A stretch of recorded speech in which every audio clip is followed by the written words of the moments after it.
Election commission of India की तरफ से 12 राज्यों में एसआईआर यानी स्पेशल इंटेंसिव रिवीजन का अनाउंसमेंट किया गया। उसमें 4 नवंबर से लेकर के 4 दिसंबर 2025 तक जनता को कहा गया है कि जो अपने पेपर्स हैं, डॉक्यूमेंट्स हैं, वो सब बीएलओज़ के पास में को जमा कराएं। इसी सिलसिले में आपको याद दिलाना चाहता हूं कि यही एसआईआर के जब नतीजे आए तो बिहार में 67 लाख लोगों को उस सूची से बाहर कर दिया गया, जो कि चुनाव वोट देने में अपना हिस्सा लेते। 21 लाख लोग ऐड ऑन किए गए हैं। ये सब एक तरफ है। एपीसीआर यानी association for protection of civil rights के नेशनल सेक्रेटरी नदीम खान ने इस पर एक पूरा रिव्यू पेश किया है। क्या कुछ वो बता रहे हैं, बहुत महत्वपूर्ण बात है। चाहता हूं कि एक मर्तबा इस इलेक्शन कमीशन ऑफ इंडिया के अनाउंसमेंट के बाद में जो अब 12 राज्यों में एसआईआर होगा, लोगों के डॉक्यूमेंट्स चेक किए जाएंगे, पेपर्स चेक होंगे और ये देखा जाएगा एलिजिबिलिटी, वोट देने के योग्य हैं नहीं हैं, कितने मर गए, कितने ज़िंदा हुए, क्या कुछ है, सारी चीज़ बता रहे हैं नदीम खान। एक मर्तबा ज़रा देखिए।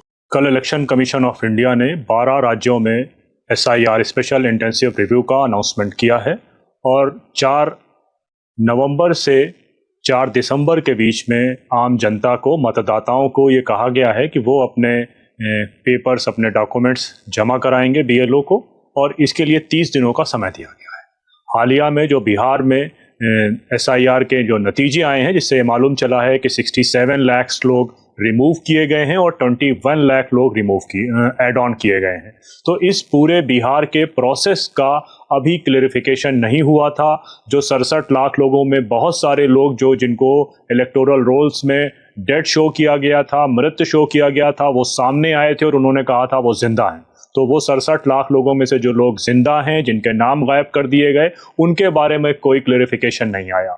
37,000 लोगों के जो एड्रेस के बगैर उनके इलेक्टोरल रोल में नाम जोड़ा गया, उसमें 0 तक एड्रेस की जगह 0 तक लिखा था। तो बिहार में इतने ढेर सारी लैप्सेस के बाद चुनाव होने जा रहा है। कोई क्लैरिटी नहीं है कि जिन लोगों के नामों के साथ ये गड़बड़ हुई है और जो गड़बड़ नाम जोड़े गए हैं उसमें कोई क्लैरिफिकेशन नहीं है। उस पूरी सूची को ठीक किए बगैर 12 राज्यों में एसआईआर का अनाउंसमेंट और केवल 30 दिनों का टाइम देना एक बहुत जल्दबाजी में उठाया गया कदम है। हम सब जानते हैं कि ये उत्तर प्रदेश भी बिहार की तरह प्रवासी प्रदेश है और बहुत ढेर सारे मजदूर, लेबर दूसरे राज्यों में काम करने के लिए जाते हैं। अगर वो आज से रिजर्वेशन कराना शुरू करेंगे तो 1 महीने तक उनको टिकट नहीं मिलेगा। और जब चुनावों में इतना समय है कि अभी हम 2025 में हैं और उत्तर प्रदेश के चुनाव 2027 में हैं, तो उत्तर प्रदेश में इतनी जल्दी किस बात की थी, गुजरात में इतनी जल्दी किस बात की है, राजस्थान में इतनी जल्दी किस बात की है कि अचानक ये पूरा एसआईआर का प्रोसेस में सिर्फ 30 दिन दिए जा रहे हैं।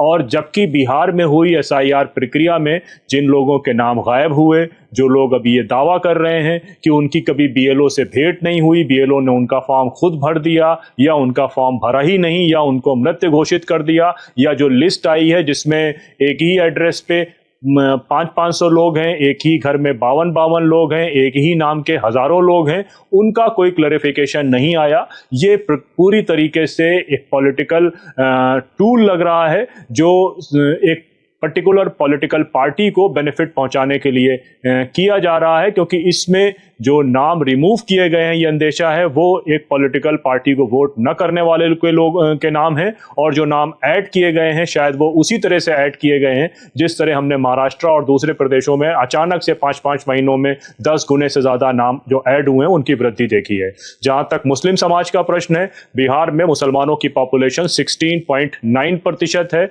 16.9% मुसलमान है, लेकिन मुसलमानों के जो नाम रिमूव हुए हैं वो 33% है। इससे जाहिर होता है कि मुसलमानों का उनकी आबादी के अनुपात में, आबादी के कंपैरिजन में डबल नाम रिमूव किए गए हैं। ये पूरे प्रोसेस एक पॉलिटिकल वेंडेटा को शो करता है, और जिस तरह से हड़बड़ी में अचानक से 12 राज्यों के स्पेशल इंटेंसिव रिव्यू का अनाउंसमेंट हुआ है, वो अपने आप में इस पूरे प्रोसेस की क्रेडिबिलिटी पे डाउट क्रिएट करता है।